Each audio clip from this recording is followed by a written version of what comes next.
하나님 말씀 사무엘상 23장 24절부터 29절까지입니다. 한 절씩 교독하겠습니다. 그들이 일어나 사울보다 먼저 십으로 가니라. 다윗과 그의 사람들이 광야 남쪽 마온 광야 아라바에 있더니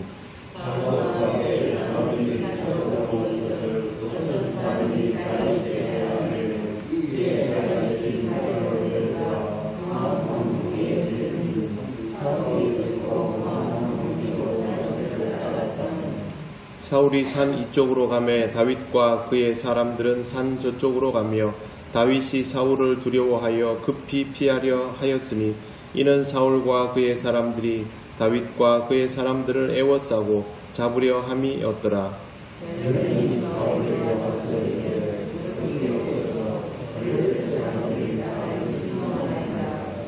이에 사울이 다윗 뒤쪽 길을 그치고 돌아와 블레셋 사람들을 치러 갔으므로 그곳을 셀라 하마느곳이라 칭하니라. 다윗이 거기서 올라가서 엔게디 요새에 머무니라. 아멘. 사울에게 밀고를 했던 사람들은 사울보다 먼저 시브로 내려갔습니다. 다윗과 또 일행은 광야 남쪽 마온 광야 아라바에 있었다라고 성경은 기록하고 있습니다. 이건 사울에게 밀고 했던 그 사람들이 이야기한 위치에 그대로 있었던 것을 의미합니다. 본문을 직역하면 그 광야의 남쪽에 있는 아라바 안에 있는 마온 광야입니다. 이 마온 광야는 유대 광야라고도 불리는데 이 지역이 굉장히 넓은 평원입니다. 다윗은 이쪽을 그냥 편하게 이렇게 지내고 있었던 것으로 보입니다. 요즘같이 뭐 인터넷이 있거나 이런 시대가 아니기 때문에 어떤 지역에 있어도 그곳에서 소식을 알리지 않으면 다윗의 소재를 파악할 길이 없는데 밀고를 했기 때문에 이제 소재 파악이 된 것이죠. 그렇게 해서 이제 사울이 다윗을 잡기 위해서 오게 됩니다. 사울과 추격조를 피해서 다윗은 여기에서 다시 험준한 바위산으로 옮기게 됩니다. 오늘 말씀에 나와 있는 내용이 바로 그런 의미입니다. 26절 보시면 사울이 산 이쪽으로 가매 다윗과 그의 사람들은 산 저쪽으로 가며 다윗이 사울을 두려워하여 급히 피하려 하였으니 이는 사울과 그의 사람들이 다윗과 그의 사람들을 애워싸고 잡으려 함이었더라. 그냥 이렇게 문장으로 되어 있지만 실제로는 굉장히 위급한 상황입니다. 다윗이 그곳에 머물러 있다가 사울 일행이 오는 것을 확인하고 급히 피해가지고 험산둘령으로 바위 쪽으로 숨어 들어갔습니다. 근데 그걸 보고 추격을 해오고 다윗은 다시 도망을 가고 그 일대를 포위를 해가지고 다윗을 막 잡으려 하는 그런 상황입니다. 이때 일이 터집니다. 27절에 보시면 전령이 사울에게 와서 이르되 급히 오소서 블레셋 사람들이 땅을 침노하나이다. 갑자기 블레셋이 침공을 한 것입니다. 전령이 사울에게 급히 오소서라고 말한 것으로 보아서 상황이 아주 긴박하게 돌아가는 것을 알 수가 있습니다. 명색이 임금인데 적국이 침공을 하면 다윗을 추격하든 뭘 하든 일단 비상태세가 되는 것이죠. 무조건 전쟁터로 돌아가야 합니다. 요즘 임금이나 뭐 국가 수반하고는 얘기가 다릅니다. 요즘은 그냥 대표로 세워놓은 이제 군을 담당하는 사람들이 있지만 옛날에는 전쟁이 터지면 좀 큰 전쟁이다 그러면 임금이 나가서 그 자리를 지켜야만 이 전쟁이 사기가 떨어지지 않고 승리할 수가 있습니다. 그렇기 때문에 사울에게 이건 선택할 수 있는 상황이 아닙니다. 급히 오소서 이러면 무조건 가가지고 전쟁터에서 얼굴을 들이밀어야 하는 그런 상황이 된 것이죠. 결국 사울은 여기에서 고개를 돌리게 됩니다. 28절 보시면 사울이 다윗 뒤쪽 길을 그치고 돌아와 블레셋 사람을 치러 갔으므로 그렇게 됐습니다. 다 된 거죠. 다 된 밥이죠. 지금 이제 포위해가지고 좁혀서 잡으면 되는 상황이죠. 사울이 다 됐구나 라고 마음 먹었겠죠. 그러나 그렇게 되지를 않았습니다. 사울은 이곳을 떠나고 성경은 이 장소에 대해서 셀라 하마느곳이라고 이름이 붙었다라고 말합니다. 셀라 하마누곳의 의미는 정확히는 해석이 되지 않는데 분리의 바위, 미끄러운 바위 이런 겁니다. 그러니까 미끄러워서 빠져나가 버린 바위, 또 만날 수 없었던 바위 이런 의미죠. 그러니까 쉽게 말씀드려서 잡을래야 잡을 수 없었던 바위가 되는 겁니다. 이게 셀라 하마누곳입니다.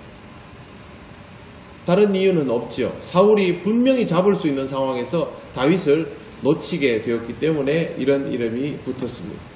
왜 이렇게 되었을까요? 블레셋 때문일까요? 그렇지 않습니다. 하나님께서 하신 일입니다.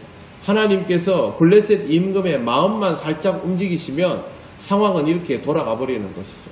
하나님이 역사하실 때 구체적으로 만져서 그렇게 무엇을 하실 때 경우도 있겠지만 대부분 하나님의 역사를 보면 버튼 하나를 누르는 것으로 상황이 다 바뀌어 버릴 때가 있습니다. 임금의 마음 하나 바꾸면, 사람의 마음 하나 바꾸면 도미노 현상처럼 알아서 탁탁탁 움직여 가지고 상황 자체가 뒤집어져 버리는 것이죠.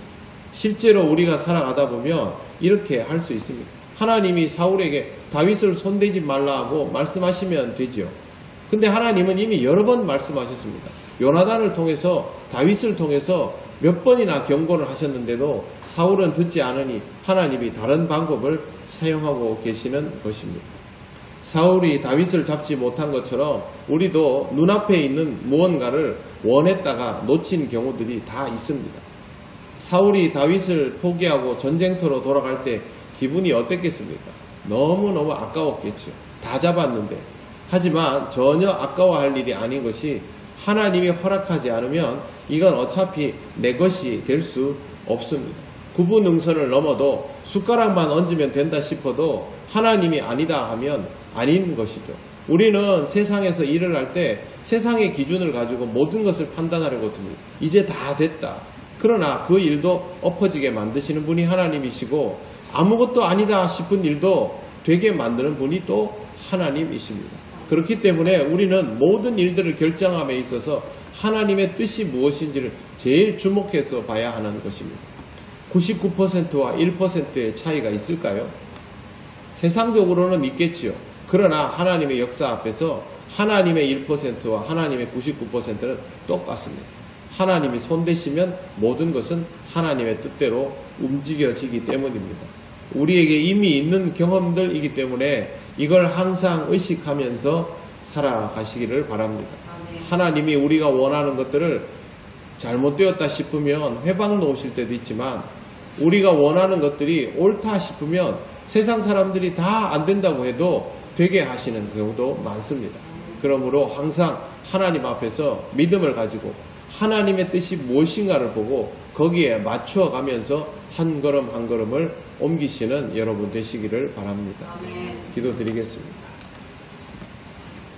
하나님 감사합니다. 오늘도 말씀 속에서 하나님이 무엇을 하셔야 모든 일들이 성사된다는 것을 다시 한번 보게 되었습니다.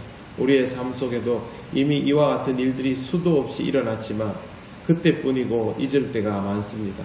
다시 한번 말씀을 통하여 기억하게 하시고 하나님이 하셔야 일이 된다는 것을 잊지 않게 하시고 하나님께 합당한 일들을 할 수 있는 우리들 되게 하여 주시옵소서. 우리에게 필요하고 유익한 것들이라면 하나님 꼭 이루어 주시기를 원합니다. 기도하는 우리들 되게 하시고 말씀에 맞추는 우리들 되게 하셔서 하나님 주시는 역사의 응답을 보게 하여 주시옵소서. 오늘도 하나님께 온전히 의지하며 살아가기를 원하오니 성령님 우리를 인도하여 주옵소서. 감사드리며 예수님 이름으로 기도드립니다. 아멘. 하늘에 계신 우리 아버지, 아버지의 이름을 거룩하게 하시며 아버지의 나라가 오게 하시며 아버지의 뜻이 하늘에서와 같이 땅에서도 이루어지게 하소서. 오늘 우리에게 일용할 양식을 주시고 우리가 우리에게 잘못한 사람을 용서하여 준 것 같이 우리 죄를 용서하여 주시고 우리를 시험에 빠지지 않게 하시고 악에서 구하소서. 나라와 권능과 영광이 영원히 아버지의 것입니다. 아멘.